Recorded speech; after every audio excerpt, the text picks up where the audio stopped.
Against all odds, Evimer Duclerc lives to tell the physical horror of the past, the emotional scars of the present. I wake up thinking the whole world's about to end. Evimer has more than a deep bond with her close girlfriends. I call her a sister. That's what she is to me, a sister. I think in the 10, 12 years that we have known each other, we have never had an argument. We just clicked as soon as we met. Her vibrant personality and stunning looks were also a magnet for male attention. One man in particular, Ramon Lalondriz-Castillo, who worked in a neighborhood deli. I was like, hey, I'm gonna tell her that you've been asking about her, and I'll see what she says. I found him interesting and I went out on a date. And it seemed like a match. He was very nice. He made us feel very comfortable. But before long, the perfect union started showing some cracks. It was relationships, problems that escalated with the time. Joanna remembers a night she was out with Evimer and Ramon. At the end of the night, Joanna says Ramon became enraged when he wasn't invited in. He grabbed her by her hair, pulled her back into the car. So when he did that, I was like, no.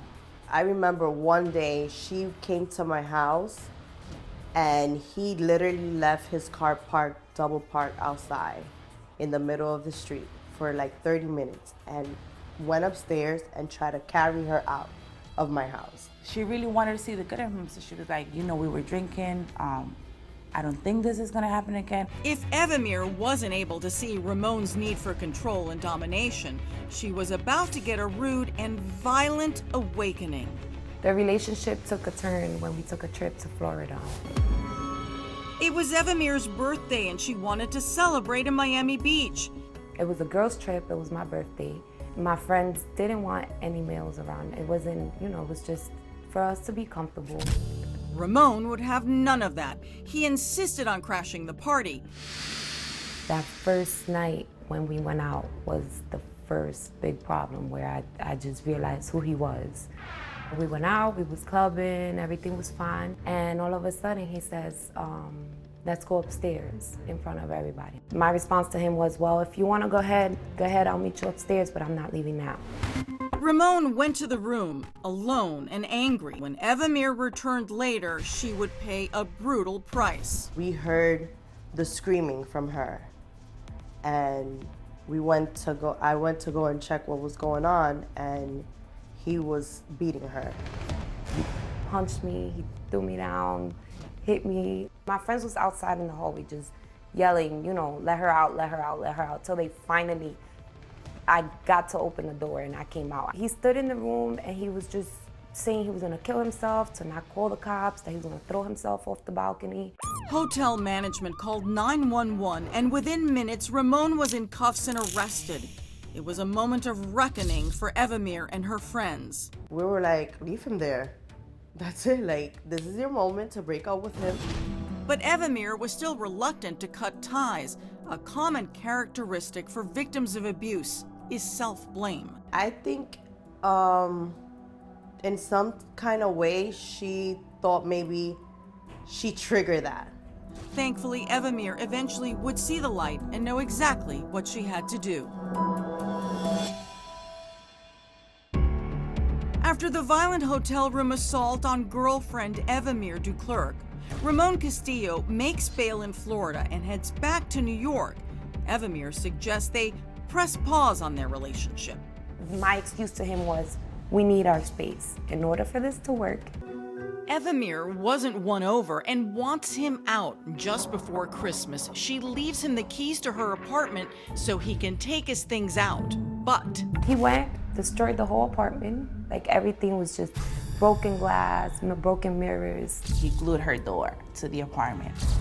Called the cops, made a report. He actually ended up paying for everything that he broke. And that was the end of that. He actually left my house for good. in fact, Ramon seemed to simply fly off the radar completely. He was getting his cab driving license.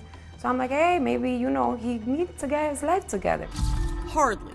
Ramon was just taking a break. He will break my lights of my car because he thought that she was using my car to go out. On a frigid January night in New York, Evimer's shift was almost over at the pharmacy where she worked in Manhattan. Her co-worker, Demetrius Johnson, makes a chilling observation. Demetrius come back and he's like, your ex is parked outside the store. Are you waiting for him? Right now, I was just like, I don't know what to expect. I haven't spoken to him. I guess I was scared, but I didn't want to show him that I was scared. So I'm like, you know what, Demetrius, just give me a second so we can both walk to the train together. He was actually taking the same train as me. We walk outside, he's nowhere to be seen. There's no cars, it's below zero. And we have like a good 6 blocks to walk. Evimer tries to stay calm. Suddenly, what she sees is no illusion. I looked back and he was like rushing, like speed walking towards me, and his hat was down. He had a big coat, but his hand was inside his pocket. So I looked back and I'm like, Dimitri, that's him. Let's just, I started speed walking, like I ran. Demetrius grabs him, like to stop him, and he was not trying to hit Demetrius' back or his goal was me. I threw myself on the floor and I grabbed myself like this. He's grabbing me by my hair, trying to pull me up, but it's not possible. Demetrius is actually forcing him and hitting him, let her go. All I feel is my head going to side to side. Evimer doesn't even realize what's happened to her. All I know is I feel this really cold, and when I actually touched it, was a lot of blood behind my head. In an act of vengeance, Ramon Castillo pulled out a handgun and fired at Evimer, hitting her once in the arm and once in the head, the second bullet grazing her finger and lodging inches above her right ear, but she's still conscious. Ramon is determined to complete the job, but when the gun jammed, he turned and ran. I feel like if the gun would have never jammed on the third strike, that would have been the bullet that killed me. Evimer's story of survival is nothing short of miraculous. Doctors said the bullet lodged in her head was just 1 centimeter away from killing her. Evimer believes she owes her life to her friend Demetrius, who valiantly tried to fight off Ramon. He didn't get that perfect shot because Demetrius kept moving him.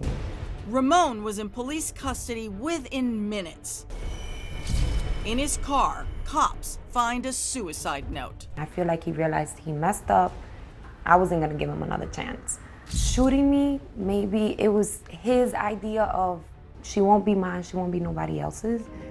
And even after Ramon was arrested and charged, Evimer received another love letter begging forgiveness. Everything I did was because I love you. Ramon Castillo was convicted of attempted murder and sentenced to 15 years, but that's little comfort to anyone. I feel like he's gonna try to find me.